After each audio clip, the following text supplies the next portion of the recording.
So we pulled in just under $14,000 in 2 weeks from a completely dormant email list. And this was with no discounts, no fake urgency, none of that black hat approach to anything. It was just a simple sales sequence that systematically removed the reasons why people might not want to buy the product. We essentially made it an easy yes for those buyers. And if you have a list of buyers, which you can get with the $1 product challenge, this is a great way to maximize that potential profit. And in this video, I'm going to break down how you can build something similar in your business to basically make more sales from the email list that you already have. So how to sell more with email sequences. And like I said, I'm going to show you exactly how we do this. Here's the message that I got from the person that we did this for. So we were hoping for 10K from this launch. We did 13,100 within when this guy messaged me. By the time it finished, we actually did, I think it was 13.8 and some change. And this was with a mid-tier product. It was around the 500 mark plus some bumps and things to try and increase the average order value. And the email list was 5,000 people on the list. And the crazy thing with this is that list had not been emailed in 2 years. Within that 2 years, they had received a handful of emails, but they were just like, hey, buy this thing that we've got. Like the normal approach to email marketing that doesn't really work. It was a brick and mortar business that did coaching, health and fitness type stuff. And this was for a digital program that they were doing. And the bumps and things were a couple of little physical products that we added on to increase that AOV. But so we basically re-engaged that list and made 14 grand within those 2 week periods. So it was a good success, really. So I'm going to show you exactly how you can implement this in your business. But the first thing that we need to look at is what not to do, because most people get email marketing completely wrong. What they will do is they will set up a sequence. And let's just say that each of these is an email. And they'll have somebody come onto their list and they'll put them into this automated drip sequence. And this is the biggest mistake that I see. And each one has the same message. It will be buy now. And then they'll think, do you know what? Buy now didn't do it. Let me send this again, but let me change this. Let me say instead of buy now, it'll be why buy? It'd be like, oh, buy now. Why you should buy this now? Because it's going away. Purchase today. They essentially say the same thing over and over again. Now, when you think about it, imagine that I've walked up to you on the street and I've said, hey, I'm going to sell this watch. Do you want to buy this watch? And you said no. And I said, okay, how about would you like to purchase it? No, I've just asked you the same question. And then every day after that, I come up and I say the exact same thing to you. I don't change the sales pitch. I don't ask any questions. I don't try and understand why you're not buying. I just keep hammering you with the same exact message.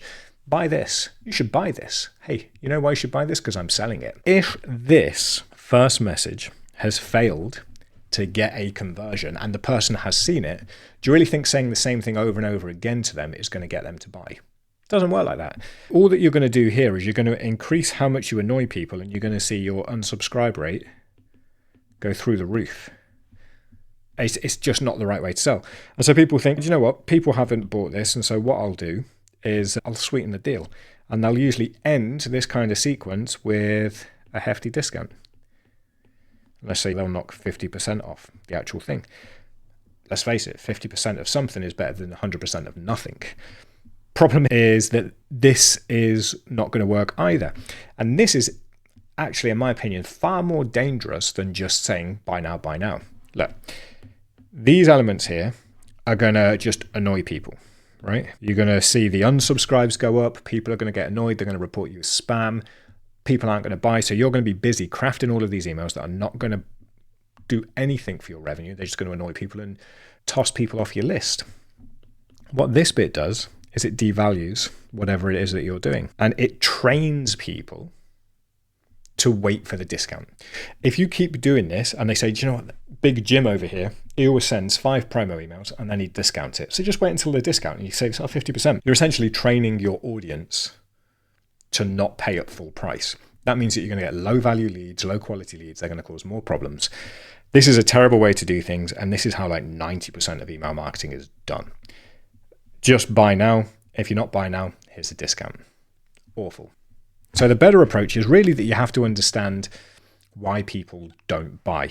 And it's a very simple system. Your user is here. This is where they are today. You need them to be over here. And this is where they have 0% confidence in what you're selling. They don't know you. They don't know what it does. They're worried about the price. This is where they have 100% confidence in whatever it is that you offer. Now, you need to get them from here to here. How can you do that? It's not about saying buy now. You have to realize that there are different blocks that are going to stop people from feeling comfortable buying. There'd be one block here, there might be two blocks here, there might be the third block there. Your job with a great email sales sequence is to systematically remove those reasons that they have a hesitation to buy. And here's what I mean by this. There's lots of different ways that you can do this, and this is going to be different depending on you, your audience, and your offer. But there will be a lot of different reasons why somebody doesn't buy. And let's just go through a couple of them. Some people are price sensitive. They want to know that this is the best possible price, that they're going to get their money back and all of this sort of stuff. So that's one thing. You need to make this feel like it is the deal of the century to make price sensitive people go, that's worth the money. And there's a bunch of different ways that you can do this. You can do this by price anchoring. Hey, this is only $500. And you know what else is $500? That thing that you're already paying for. In fact, that thing that you're already paying for is $1,000 and it's offering you a fraction of the value. This will get you for $500, right? So you can anchor the price. There's that old saying where it's like best way to sell a $2,000 watch, put it next to a $5,000 watch, because you anchor the price as much better value. Yeah, if the price sensitive, it can be the anchoring. You can talk about the ROI as well. If you spend this much today, within 2 weeks, you're going to be getting that money back. It's going to save you time, going to save you money, going to make you money, whatever this might be. Let's say another issue that people might have will be around time. I do a lot of coaching and consulting. People want to see results. How long is it going to take to see a result, right? If I say to you, I'm going to help you start a business and make $10,000 a month, and it'll only take 6 years of your time, you're going to think, is that really worth it? No. So you need to find there's two ways to look at time. And this is the first one. Like, how long is it going to take to get the result? The other reason that people might be a little apprehensive about this is time to implement. I'm going to give you this thing here and you can put it in your business, but it will take you 4 months to actually set this up. I'd rather just pay somebody to do it. I'm going to get better value for money that way.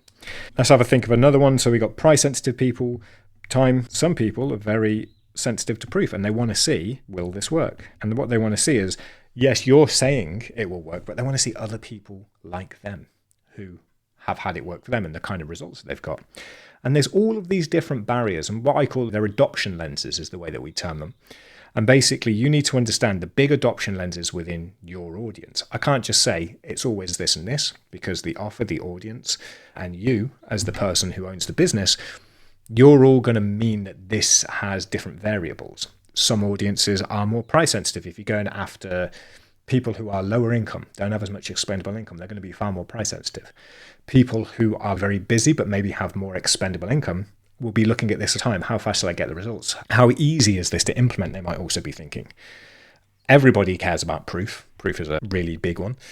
But you need to understand your audience and the big barriers that they have whenever they look at one of your offers to be like, is this a sound investment for me? If I put my money in, will this help me achieve my goals in some way? It's going to be different for each person.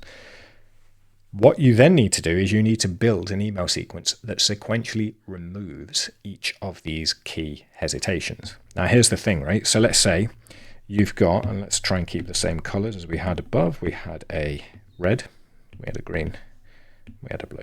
Okay, so these are your thing. Let's just attach anything to this. Price, proof, and time. We'll go with what we had above.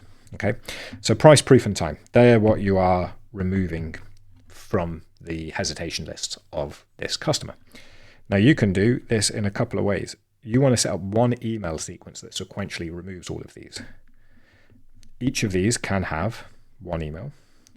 And you just, hey, this is why this is great value for money. This is why this will save you time in the long run. Also, this is how it's worked for other people like you. This is how it saved you time in the long run. And then we'll see if that leads to a sale.